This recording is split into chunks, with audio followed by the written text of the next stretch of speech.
The Commons chamber was half empty on the afternoon of January 24th, 1980. A grey Thursday in Westminster, the sort of day when nothing much was expected to happen. Francis Pym, Margaret Thatcher's Defence Secretary, rose to his feet with a buff folder in his hand and began to speak in that flat, careful tone of his. The tone of a man who knew precisely what he was about to disclose, and precisely what he was not. He told the House that successive British governments had, since 1973, been quietly improving the warheads carried by the Royal Navy's Polaris submarines. The programme had a name. That name was Chevaline. It had cost the British taxpayer something approaching £1 billion. And it had been kept secret, not only from the public, not only from most of Parliament, but from the great majority of the Cabinet itself. A ripple went through the benches. One Labour MP later admitted that he had to write the word down because he had never heard it before. Dennis Healey, who had been Chancellor through much of the project, sat very still indeed. Michael Foot stared at the despatch box. Few in that chamber realised what they were witnessing. The unveiling of the most closely guarded military programme in British post-war history. 3,000 miles east, in a quiet birch-screened complex at Yasenevo on the southern edge of Moscow, the first chief directorate of the KGB was processing the day's intelligence traffic from London. The Soviet analysts who tracked British nuclear matters were by any measure formidable. They had cultivated journalists, civil servants, scientists, and trade unionists for decades. They had read cabinet papers in the Burgess and Maclean era, and beyond. And yet, when the cables came through reporting Pym's statement, there was, according to officers who later defected, a peculiar and uncomfortable silence in the relevant section. They had a name now, Chevaline. They had a price tag. And they had public confirmation that for the better part of a decade, Britain had been quietly hardening her nuclear deterrent against the very anti-ballistic missile screen that ringed the Soviet capital. What they did not have, what, astonishingly, they had never managed to compile, was a serious technical file on what the thing actually was. For a service that had penetrated Whitehall during the Second World War, that had run agents inside SIS and the Foreign Office, that had wrung the blueprint of the British atomic bomb itself out of Klaus Fuchs, this was an extraordinary admission. A British defence programme of strategic significance had been built, tested, paid for, and deployed beneath their noses. And they had missed it. How had it happened?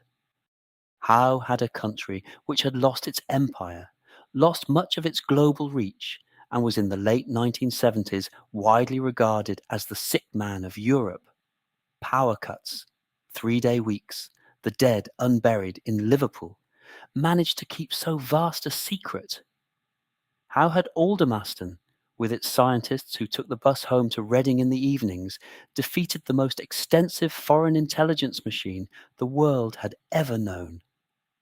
The answer is a story that runs from the back rooms of Edward Heath's Downing Street to the deep ocean stations of the Polaris boats, from the corridors of the Ministry of Defence to a windswept hillside in Nevada where the warhead was finally tested. It is a story of British ingenuity, British paranoia, and a degree of institutional discretion that has not, perhaps, been matched since. And it begins not with a triumph, but with a fear. To understand Chevaline, we must understand Britain at the dawn of the 1970s, and what kept her ministers awake at night. The country was, on the surface, in decline. The empire that had stretched from Singapore to St. Lucia had been all but liquidated. The economy was lurching from one sterling crisis to the next. Industrial unrest was endemic. The pound, which had been worth $4 American in 1939, was on its way to scraping the floor. To the world she had once led, Britain looked tired, threadbare, and not a little ridiculous. And yet, in one narrow but vital corner of state activity, she remained a great power. Britain possessed her own thermonuclear weapons. She possessed her own delivery system in the form of 4 Resolution-class submarines, each carrying 16 Polaris missiles. And she possessed, by treaty and by sentiment, the only nuclear deterrent in Western Europe assigned to NATO's integrated command. France had her own force de frappe, but Paris stood outside the alliance's military structures. Britain alone offered Washington a serious nuclear partner across the Atlantic. This deterrent was, however, beginning to age in a particularly dangerous way. Polaris had been bought from the Americans in 1962 under the Nassau Agreement, the deal Harold Macmillan had wrung out of John Kennedy after the cancellation of Skybolt. The missiles were excellent in their day, but the day was passing. The trouble lay in Moscow. Around the Soviet capital, the Russians had ringed an anti-ballistic missile system known to NATO as Galosh, a network of large nuclear-armed interceptors designed to detonate above the city and destroy incoming warheads in the upper atmosphere. The Anti-Ballistic Missile Treaty of 1972 capped this system at 100 launches, but 100 was quite enough to threaten Britain's modest submarine-launched force. A Polaris missile carried 3 warheads in a tight cluster. To a competent radar operator with a nuclear-tipped interceptor, that cluster was a tempting target. One galosh, properly placed, could neutralize an entire British missile. This was the so-called Moscow Criterion. The doctrine, never quite written down but universally understood in Whitehall, held that a British deterrent which could not destroy Moscow itself was not really a deterrent at all. The Kremlin must always know, on any given morning, that if it pressed the button, the British boat on patrol could press one back, and the missiles would arrive, and the capital would burn. Anything less was, in the dry phrase of the Ministry of Defence, below the level of credible deterrence. By 1970, with Galosh going operational, that credibility was slipping. The Joint Intelligence Committee began to circulate increasingly nervy papers.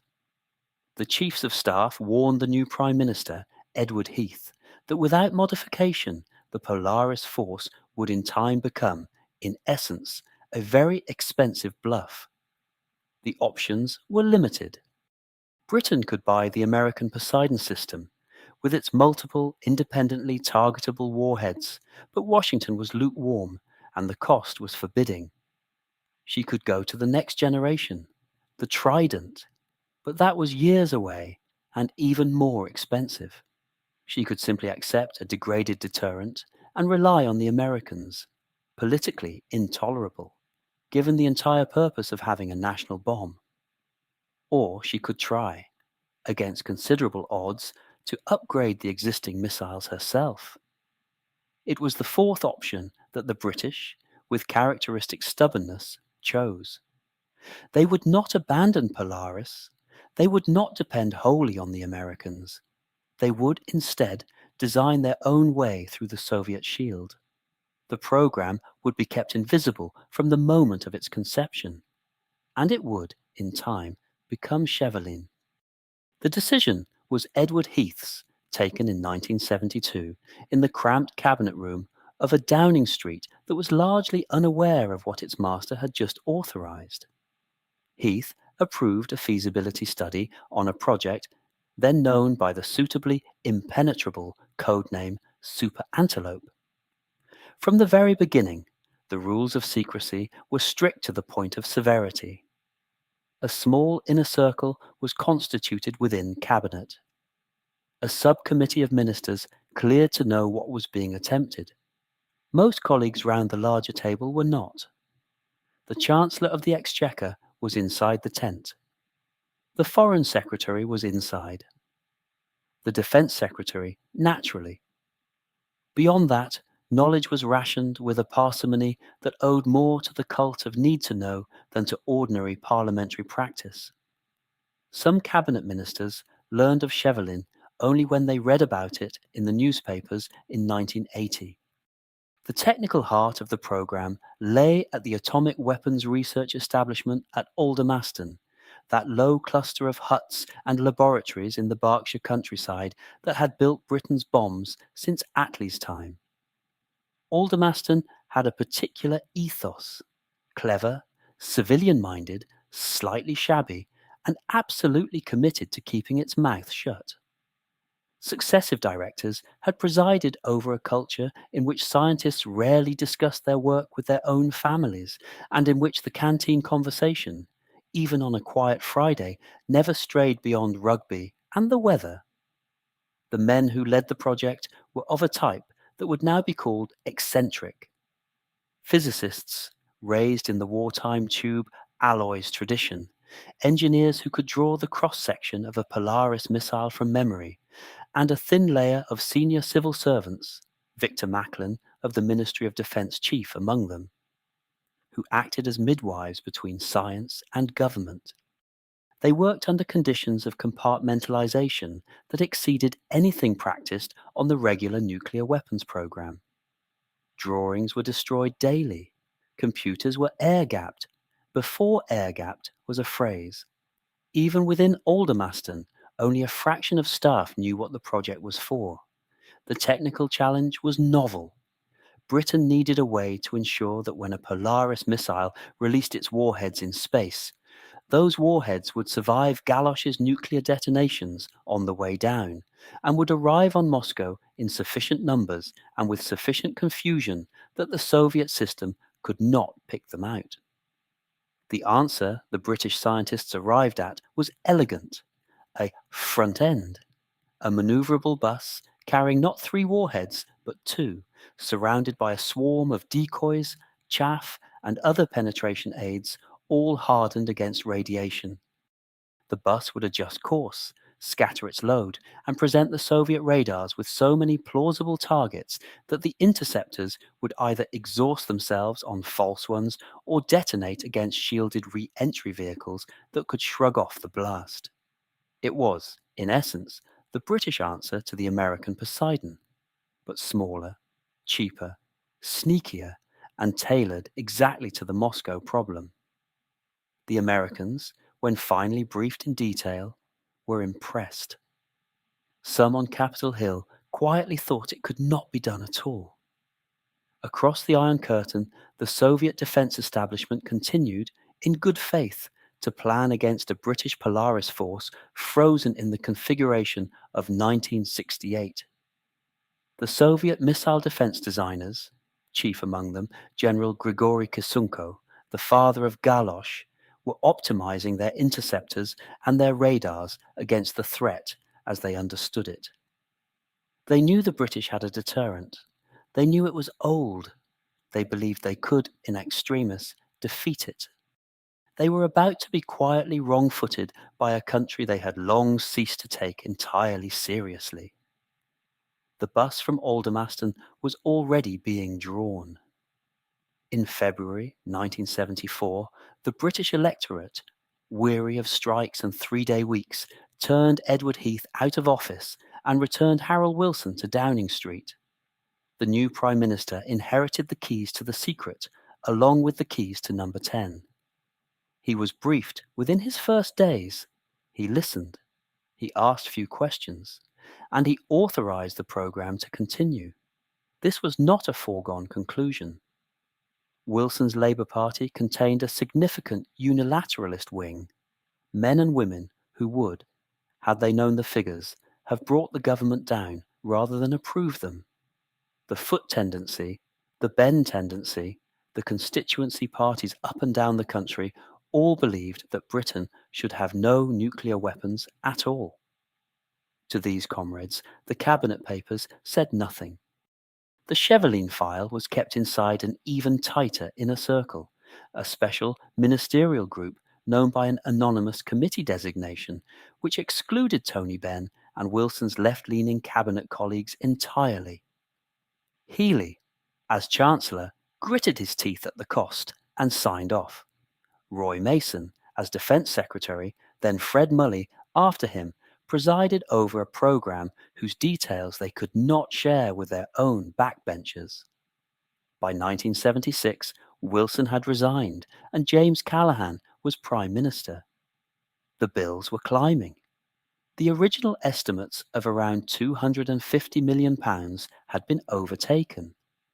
New estimates were nearer 500 million. The final cost would exceed 900 million in money of the day, comfortably over £1 billion in modern terms. The Treasury, normally voluble about waste, was almost entirely silent because almost entirely uninformed.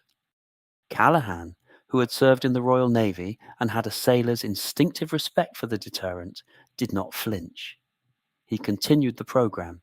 He authorized the test schedule. He, more than any other minister, took on his shoulders the political risk of secrecy on this scale. The technical work, meanwhile, was reaching its critical phase. Chevaline warheads required physical testing, and there was nowhere in Britain to test them. The British had no domestic test site.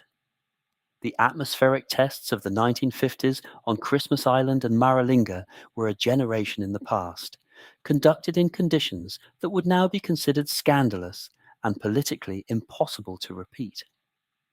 Underground testing meant Nevada, on the American site, under the joint testing arrangement that flowed from the 1958 US-UK Mutual Defence Agreement.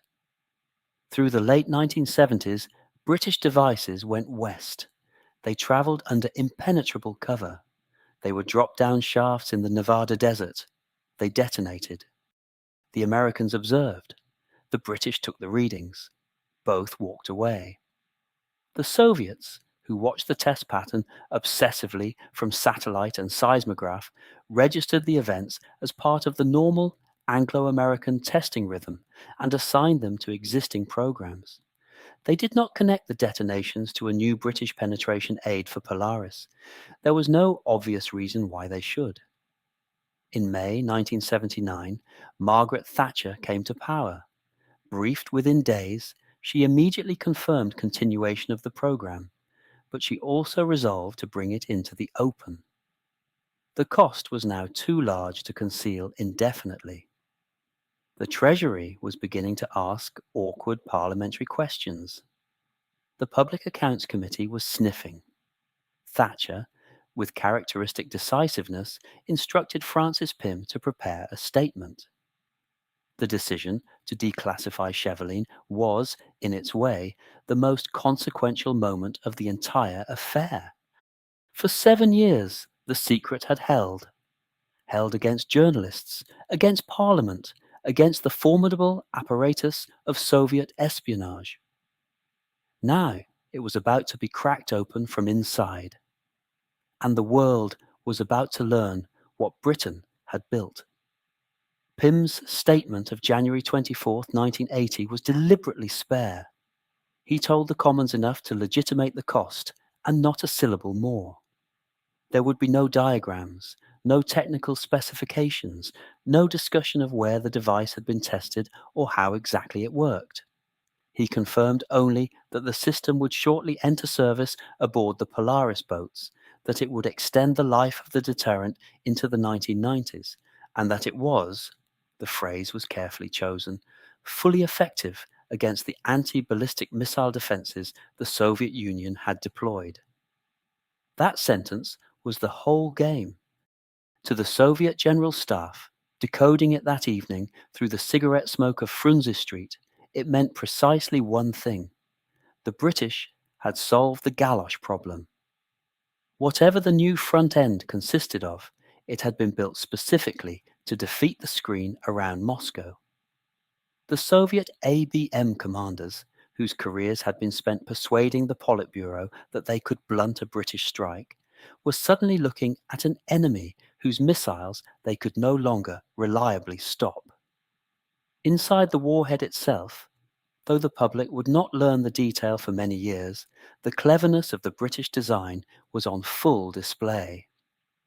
The Polaris A 3T missile, in its original configuration, threw a cluster of three 60-kiloton warheads on a single ballistic path. Chevaline replaced this with a maneuverable space bus powered by small thrusters. The bus carried two warheads of British design, each hardened against the thermal pulse and the neutron flux of a nearby nuclear interception. Around them, packed with surgical economy, lay decoys, light, radar-reflective objects that would, in the thin upper atmosphere, look indistinguishable from real warheads to a Soviet radar. In the brief minutes between missile separation and re-entry, the bus would dance.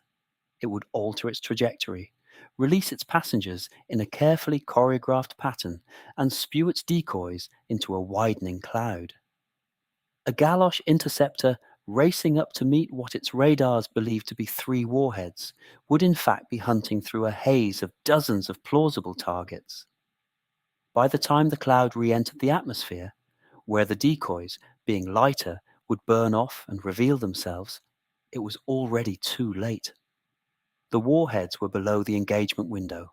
They were on Moscow. This was the British penetration aid in essence.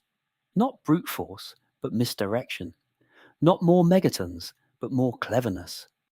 It was the work of a navy that had long preferred maneuver to mass, and of a scientific culture that had cut its teeth on radar deception in the Battle of the Beams during the Blitz.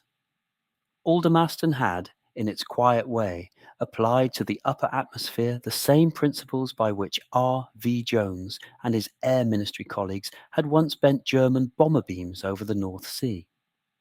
For the KGB, the discovery was a humiliation slow in the unfolding.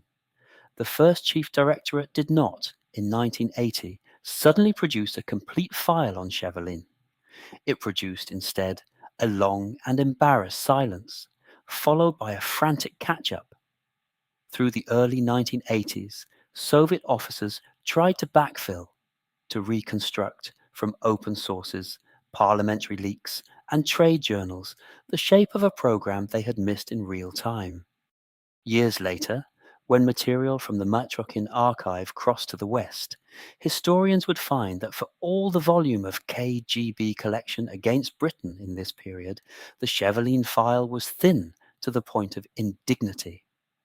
One officer, later debriefed in the West, is said to have put it baldly. Until Pym stood up, we didn't know it existed. If the technical achievement was a triumph, the political reckoning was less comfortable. Chevaline had cost, by the time the books were finally closed, over £1 billion in cash terms, perhaps 4 or 5 billion in today's money. It had run massively over budget, it had been delivered late, and it had been delivered by ministerial design without any meaningful parliamentary scrutiny along the way. The cost overruns were genuine and serious. The original 1972 estimate had been around £250 million. By 1976, the figure was approaching 600. By the time Chevaline entered service in 1982, it had passed the billion mark. The Public Accounts Committee, sniffing the trail after Pym's announcement, descended on the Ministry of Defence with a vigour that suggested years of pent-up curiosity. Their 1982 report was excoriating, not on the principle of the deterrent, but on the practice of concealment. Major capital projects, the committee observed, ought not to be smuggled past the Commons under cover of darkness. There was, too, a quieter cost, the cost in trust. Several Labour figures who had served in Wilson's and Callaghan's cabinets later admitted that they felt personally embarrassed at having unknowingly stood at the dispatch box defending defence estimates which had not been fully shown to them. Tony Benn, on learning the full story, was vocally furious. The convention that the cabinet was collectively responsible for government decisions had been, in this single case, quietly suspended. A small group of ministers, perhaps 6 or 7 at any one time, had taken decisions of historic magnitude on behalf of the whole. Whether such an arrangement was constitutionally proper or merely necessary became a question that British political scientists would chew over for decades. The intelligence cost, on the other hand, fell almost entirely on the other side. For the KGB and the GRU, the embarrassment was not financial but professional. Britain in the 1970s was not, on paper, a hard target. The Soviet residency in London was large. Soviet intelligence officers worked under journalistic, diplomatic, and trade cover across the country. The British Counterintelligence Service, MI5, was capable and active, but stretched thin. And yet, on a program this large, the Soviets had been left, in essence, blind. The reasons emerged only gradually. Aldermaston's compartmentalization, by all accounts, was unusually tight. The Polaris improvement program had been embedded inside the wider Polaris support work, so that even Soviet agents reporting on routine maintenance and refit at Faslane would not have known that an upgrade was in train. And, perhaps most importantly, the small ministerial circle simply did not leak. For Britain, the diplomatic cost was minimal. The Americans, who had been quietly aware of the program throughout, congratulated Whitehall on its discretion. The French, perhaps, were privately envious. The West Germans, who had no nuclear weapons of their own, registered the affair as another piece of the strange Anglo-Saxon nuclear theatre and moved on. NATO, as an institution, absorbed Chevaline as a strengthening of the European deterrent and a vindication of the British seat at the top table. The Russians, by contrast, learned a sharp and unwelcome lesson. The British, declining empire and all, were still capable of building a strategic weapon under their noses. The next generation of Soviet anti-ballistic missile thinking, the A-135 system that eventually replaced Galosh, would take Chevaline-type threats explicitly into account. Moscow's planners would never again assume that a quiet British defense program could be safely discounted. Chevaline went to sea in 1982. The first Polaris boat to deploy with the new front end slipped down the Clyde and out into the Atlantic with a payload that was, in operational terms, an entirely different weapon from the one she had carried before. Her crew knew, in the careful general way that submariners know such things, that they were carrying something special. The detail was, as ever, restricted to a tiny circle. For the next 13 years, the 4 Resolution-class boats patrolled with Chevaline. One was always at sea. One was always in workup. One was always in refit. The pattern that had been established in 1968 continued, unbroken, into the Falklands era, through the Reagan-Gorbachev summits, through the fall of the Berlin Wall, and into the first uncertain years after the Soviet Union itself disappeared. Chevaline was finally retired with the last Polaris boat, HMS Repulse, in 1996, by which point Trident had taken over. The wider strategic consequences were threefold. First, Chevaline bought Trident. Without it, Polaris would have become non-credible by the early 1980s, and Britain would have faced the choice of replacing the deterrent in a hurry or letting it lapse. Chevaline gave Mrs. Thatcher's government the breathing space to negotiate the Trident purchase from the Carter and Reagan administrations on favourable terms. The whole edifice of the modern British deterrent, the Vanguard-class submarines, the Dreadnought class that will follow them, rests in some measure on a decade of upper atmospheric cleverness designed by men in cardigans at Aldermaston. Second, Chevaline reshaped the British understanding of how secrets could be kept. The Cabinet Office study commissioned in the aftermath of the affair concluded, in language that was itself classified, that the model of a small ministerial group plus compartmentalized technical work could, in defined cases, hold for the better part of a decade. This conclusion was applied, with varying success, to subsequent special programs. Some held, some did not. But the Chevaline benchmark remained the benchmark. Third, and perhaps most curiously, Chevaline cast a long shadow over the special relationship. Washington had been informed throughout. Under the terms of the 1958 Mutual Defense Agreement, they had to be. But the British had designed the system themselves, tested it themselves, and built it themselves. This irritated some Americans who were used to a more deferential British posture in nuclear matters. It impressed others who saw a serious ally still capable of serious engineering. When the Trident negotiations opened, the British came to the table not as supplicants, but as the recent designers of a system that the Americans, in their candid moments, conceded they could not easily have built so cheaply themselves. For the KGB, the long aftermath was archival. The first Chief Directorate's London station did, in the years after 1980, produce a series of detailed assessments of the Chevaline program, mostly reconstructed from open source British and American publications. Some of these papers later surfaced in Vasili Mitrokhin's Smuggled Archive, brought to Britain by SIS in 1992.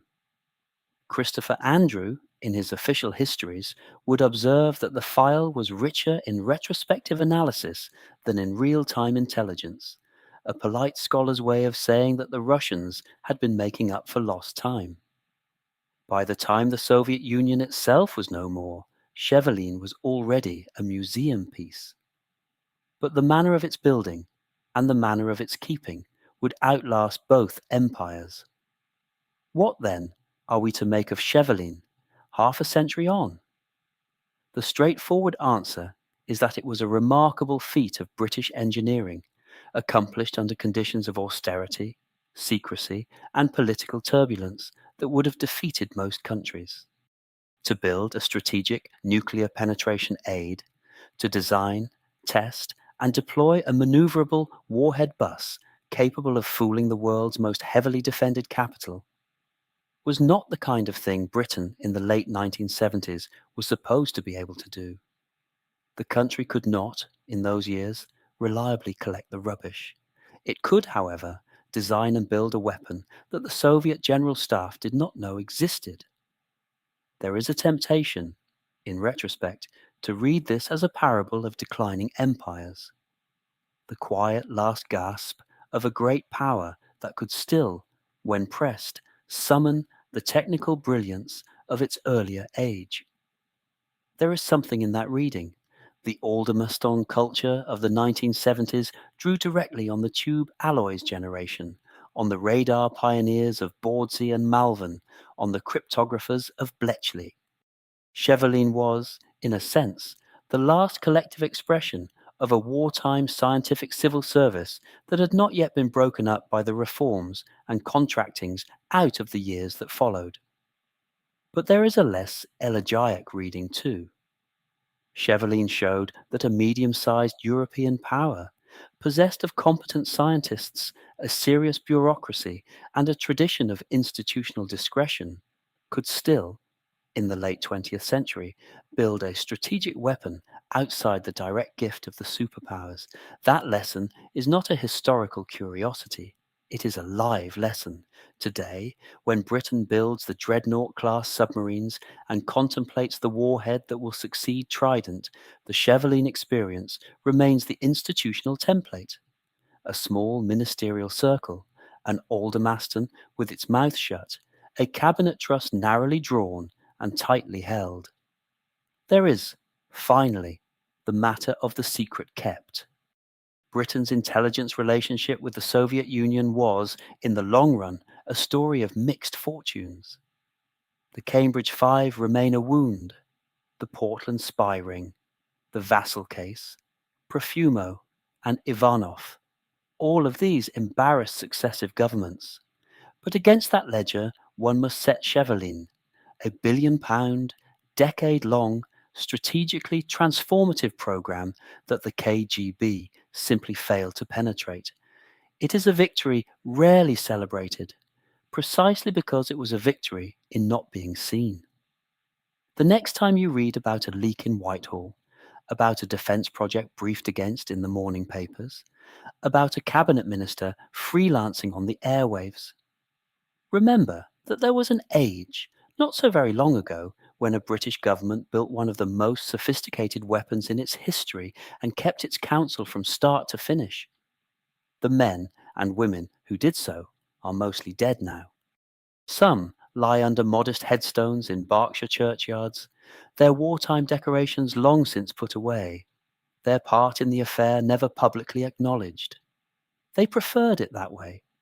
If this story has held your attention, if you find yourself thinking about Aldermaston in the rain, or about Francis Pym at the dispatch box on that grey January afternoon, then do please consider giving the video a like and subscribing to the channel for more from this corner of British history.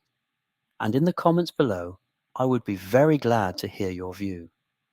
Was the secrecy of Chevaline a triumph of statecraft, or a constitutional embarrassment, or, as is so often the case in these islands, quietly both at once?